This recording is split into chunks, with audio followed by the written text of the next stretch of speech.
எறா தலை ஃப்ரை பண்ணுறதுக்காக எறா தலையை க்ளீன் பண்ணதுக்கப்புறம் அதில் வந்து கொஞ்சம் மஞ்சப்பொடி உப்பு மட்டும் போட்டு வச்சுருக்கோம். இப்போ வந்து இஞ்சி பூண்டு பச்சை மிளகா கருவேப்பிலை இதெல்லாம் அரைச்சி அதையும் போட்டு சில்லி பவுடர்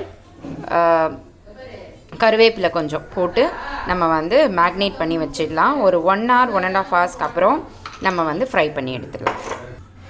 இப்போ வந்து பிளெயின் சில்லி பவுடர் ஆட் பண்ணிக்கிறோம். அதுக்கப்புறமா மசாலா மிளகாய்த்தூள் வந்து ஆட் பண்ணிக்கிறோம். மசாலானா இதில் வந்து மிளகா மல்லி அதுக்கப்புறம் இந்த கடுகு இதெல்லாம் சேர்ந்து நாங்கள் வீட்டில் அரைக்கிற மிளகாய்த்தூள். அது கடைசியாக ஒரு 1/2 ஸ்பூன் லெமன் மட்டும் ஆட் பண்ணியிருக்கோம். அது எதுக்குன்னா இதில் இருக்க அந்த கவுச்சி ஸ்மெல் எப்படினாலும் சீ ஃபுட்டில் கண்டிப்பாக கவுச்சி ஸ்மெல் வரும். ஸோ அது வராமல் இருக்கிறதுக்காக 1/2 ஸ்பூன் லெமன் மட்டும் ஆட் பண்ணிவிட்டு இந்த மேக்னேஷனை அப்படியே எடுத்து வச்சிட வேண்டியது தான். நம்ம ஃப்ரை பண்ணுறதுக்கு முன்னாடி இதில் வந்து நம்ம கொஞ்சமாக கடலை மாவு அதுக்கப்புறம் கார்ன்ஃப்ளவர் மட்டும் மிக்ஸ் பண்ணிவிட்டு நம்ம ஃப்ரை பண்ணி எடுக்க போகிறோம். மேக்னேட் பண்ணி வச்சுருக்க எறா தலைக்கு கூட இப்போ நம்ம ஃப்ரை பண்ண போகிறோம். ஸோ அதுக்கு முன்னாடி நம்ம கொஞ்சமாக கடலை மாவு அரிசி மாவு கார்ன்ஃப்ளவர் இது எல்லாமே ஒரு 1/4 ஸ்பூன் ஆட் பண்ணியிருக்கோம். அதுக்கப்புறம் ஒரு 1/2 ஸ்பூன் அளவுக்கு லெமன் ஆட் பண்ணிவிட்டு அதை நல்லா பெரட்டிட்டு அதை வந்து அப்படியே பொரிச்சு எடுக்க போகிறோம். பொரிக்கிறது அப்படின்னா எண்ணெயில் போட்டு பொரிக்கிறதுல நிறைய எண்ணெய் ஊற்றி அது வந்து நல்ல மொறுமொறுன்னு ஆகிற அளவுக்கு வச்சுட்டு பொரிக்கிறது. இப்போ ஃப்ரை பண்ணுறதுக்காக கடாய் வச்சுட்டு அதில் நல்லெண்ணெய் ஊற்றிருக்கோம்.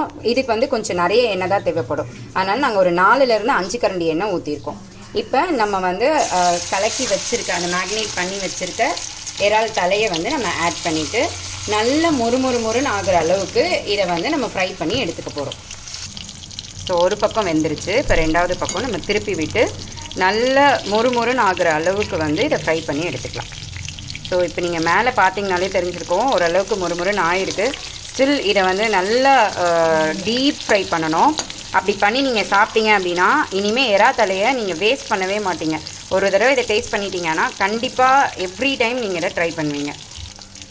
இறால் தலையை வந்து எப்படி க்ளீன் பண்ணோம் அப்படின்ற வீடியோவும் நான் அப்லோட் பண்ணியிருக்கேன். அதையும் பார்த்துக்கோங்க. ஸோ தட் நீங்கள் எப்படி க்ளீன் பண்ணுறது அப்படின்றது உங்களுக்கு தெரியும்.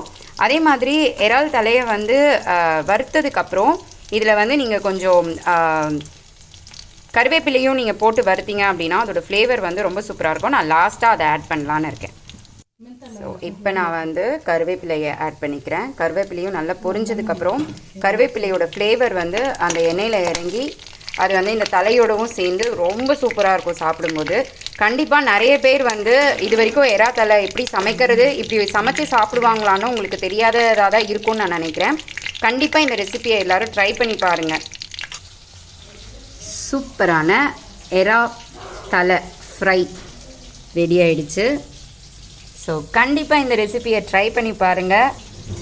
ஒரு தடவை நீங்கள் ட்ரை பண்ணிங்கன்னா இனிமேல் அந்த தலையை தூக்கி நீங்கள் கீழே போடவே மாட்டீங்க. அவ்வளோ சூப்பராக இருக்கும். ட்ரை பண்ணி பாருங்கள். இந்த ரெசிபி உங்களுக்கு பிடிச்சிருக்கும்னு நினைக்கிறேன். அண்ட் இது ரொம்ப டிஃப்ரெண்ட்டாகவும் இருந்திருக்கும்னு நினைக்கிறேன். ஸோ பிடிச்சிருந்தா உங்களோட ஃப்ரெண்ட்ஸ் அண்ட் ஃபேமிலிக்கு ஷேர் பண்ணுங்கள். மறக்காமல் இந்த ரெசிபியை லைக் பண்ணுங்கள். என்னோடய சேனலை சப்ஸ்கிரைப் பண்ணிவிடுங்க. தேங்க்யூ. நான் ஹேமா. என்னோடய channel name let's cook easy with me Hema. Bye bye.